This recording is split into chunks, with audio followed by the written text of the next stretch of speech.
man, a Jeremy was his name, had all he could ever ask for. Money, wealth, fame, clothing.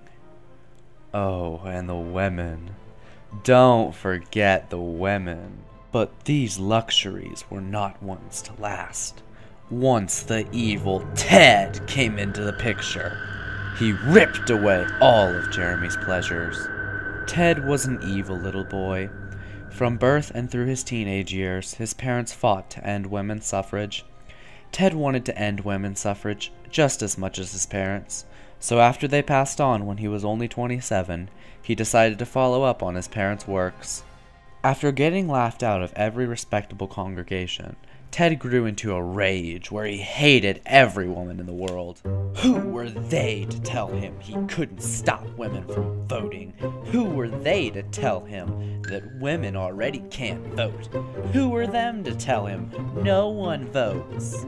He was important. He wanted change. He made a vital decision that day. He would kill every woman who ever lived. Ted took away everything he ever loved, and then he took his own life. Jeremy, now pure for almost 13 minutes, crazy and sex-driven, went out on a search for a promised land, full of women, flowing like an endless ocean. Jeremy searched far and wide. He met many kinds of people, not always pleasant.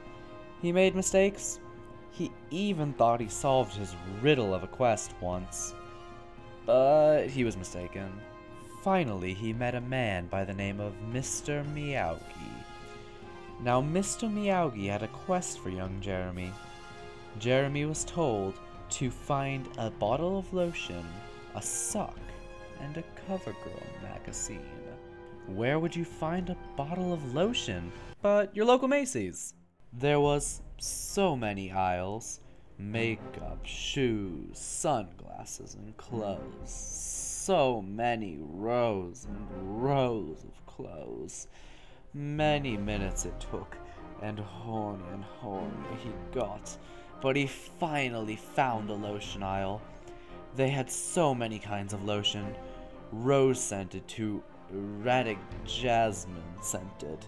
But there was no time for dilly-dally. He grabbed the closest one to him. He took a quick glance, and it read, "Sensual Teddy Bear."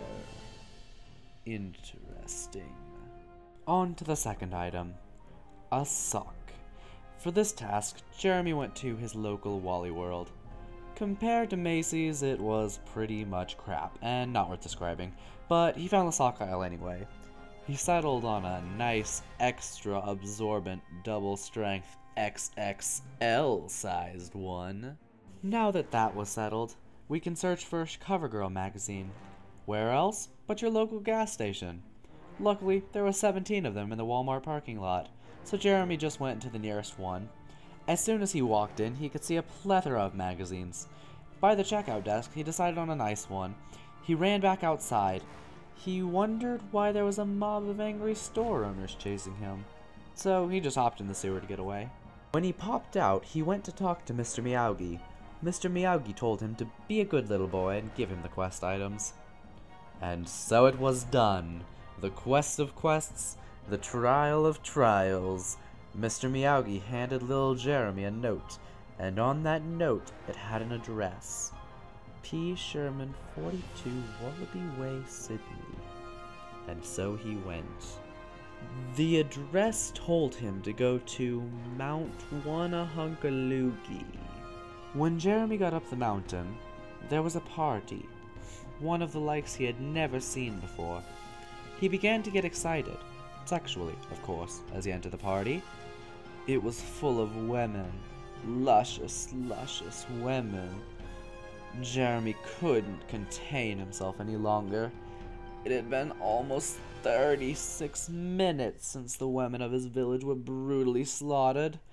He reached for one of the women, and as he touched her, she disappeared. He thought it was a fluke, so he touched another. She did the same. Jeremy went crazy and ran through the party, blowing through every single woman there. In a blind rage, he burst through them all, and they all dissolved, like the first. Once all of them were gone, little Jeremy sat there calming down, breathing heavy. There was only one person left on the mountain standing. It was Mr. Meowgie. He very slowly handed Jeremy the quest items and whispered in his ear their meaning.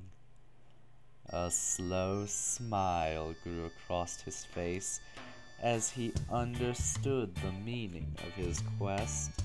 Jeremy woke up from his sleep. All of the women in his village were dead, but Jeremy didn't care. He knew just what to do. And that, little boys and girls, is how Jeremy found the meaning of life. Now take note, little children, and always remember what to do when you are alone, just like Jeremy.